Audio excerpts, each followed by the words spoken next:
Thank you. Riya, কাল তুমি ছাদে এলে না কেন? আমি তোমার জন্য কতক্ষণ ধরে বসেছিলাম। আমি বনার হাত দিয়ে নিজের মনের কথা পাঠিয়েছিলাম বলে তুমি রেগে গেছো বুঝি? হ্যাঁ, কি করবো বলো? আসলে কোনোদিন কাউকে এভাবে মনের কথা ঠিক জানানি তো, তাই সাহস হচ্ছিল না। দেখো, আমি কত সহজে নিজের মনের কথা বলে দিলাম, তুমিও বলে দাও। আমার না ঘুম পড়াশোনা কিছু হচ্ছে না। এবার যদি ফেল করি বাবা আমাকে লাথি মেরে বাড়ি থেকে তাড়িয়ে দেবে। আরে বাবা, দুজনেই যখন দুজনকে ভালোবাসি তো লজ্জা কিসে? হ্যাঁ, এই তো সামনেই দুর্গা পুজো, আমরা দুজনে মিলে একসঙ্গে অঞ্জলি দেবো, প্যান্ডেলে প্যান্ডেলে ঘুরবো, কত মজা হবে বলো? আমি সিনেমায় দেখেছি ওই হিরোরা যখন হিরোইনদের প্রপোজ করে তখন একটা করে গিফট দেয়, আমিও এনেছি। তারা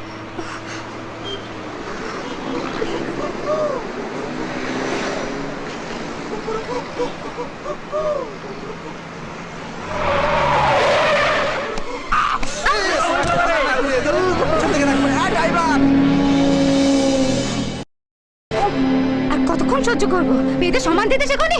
একদম কথা বলবে না, একদম কথা বলবে না, অসভ্য জানোয়ার।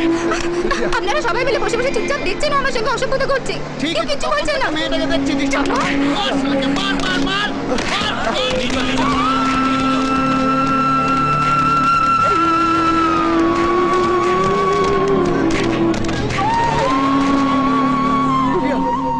প্লিজ প্লিজ রিয়া, বিশ্বাস করো ও ইচ্ছে করে করেনি এটা।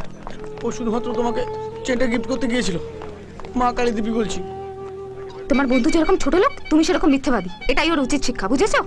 আচ্ছা, ওর বাড়িতে ওর বাবা মা বোন আছে, ওদের তো একটা সম্মান আছে। এতদিন ধরে যা যা করেছে তখন বাবা মা বোনের সম্মান কোথায় ছিল? আচ্ছা ঠিক আছে, আমি কথা দিচ্ছি, আজ থেকে ও তোমাকে গিফট দেওয়া তো দূরের কথা, তোমার দিকে তাকাবে না পর্যন্ত। প্রমিস।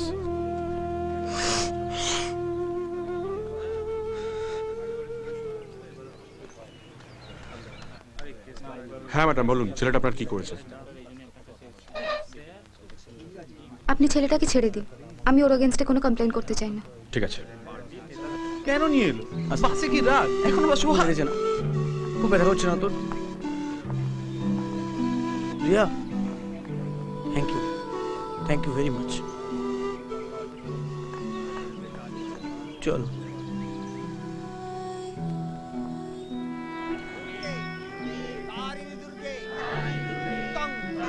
সর্বদুঃখ বিনাশিনী ধর্মার্থে মোক্ষতে দেবী নারায়ণী নমস্তুতে। এষ সচন্দন পুষ্পাঞ্জলি নানা দেবতা সহিত।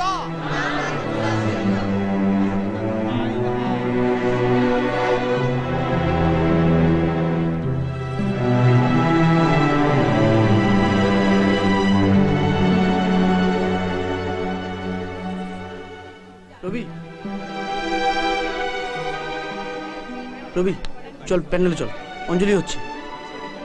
চল না ভাই, প্লিজ। তুই যা।